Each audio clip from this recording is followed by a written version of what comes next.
Thanks for the introduction, Ravi. I'm not Cyril Ramaphosa. I'm the best supporting actor. We are going to be talking to you, I hope, very succinctly and directly about our assessment of the political situation in the country at the moment, and indeed the broader social situation of South Africa 10 years after the unbanning of the ANC.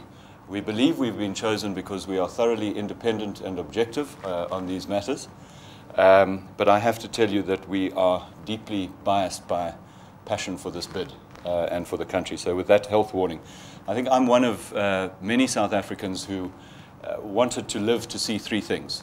The one was Nelson Mandela being released and becoming president of South Africa. The second was seeing Bafana Bafana become a true force in world football. And the third was seeing the World Cup staged in South Africa. Well, I've seen the first. I didn't quite see the second, although I very loyally followed Bafana Bafana all around France '98, and we were not disgraced, but I wouldn't say that we were a major force at that stage. And we hope to help in a small way to see the dream, the third dream, come true. We do need the context that Ravi has referred to.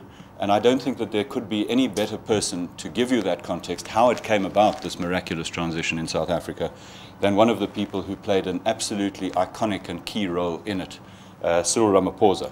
So before we come back to the present and the future, I think if we just very briefly ask Cyril to take us back to those halcyon years. Thank you, Sean. It's a pleasure to be presenting this motivation for our bid to yourselves. I guess the story of present-day South Africa needs to be seen in historical context. And to confirm this, I like this quote by our president, Thabo Mbeki. He says, "All societies necessarily bear the imprint, the birthmarks of their own past."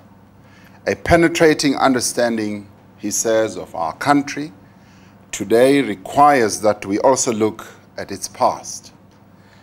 And we've had a really terrible and horrible past. But in our case, that penetrating look into our past has enabled us to be able to project into a future and see a bright future. Prior to 1994, we were a nation that was at war, a nation that was virtually tearing itself apart. South Africans were divided and pitted against each other, divided along racial lines in various aspects of human endeavor. They were divided in community life, they were divided in business, they were racially divided in education, they were racially divided even in churches, in religion. But they were also racially divided even in sport. And it had to take the courage and the vision and wisdom of our master nation builder, Nelson Mandela, to break this terrible, violent impasse when he called for negotiations between the ANC and the then apartheid government. That brave and courageous move led to formal negotiations commencing, which culminated in a settlement that enabled every South African to be able to have the right to vote. On 27th April 1994, millions of South Africans, ordinary people, from early morning until late at night in long, winding queues, were able to go to the polls and declare their choice of leadership and government.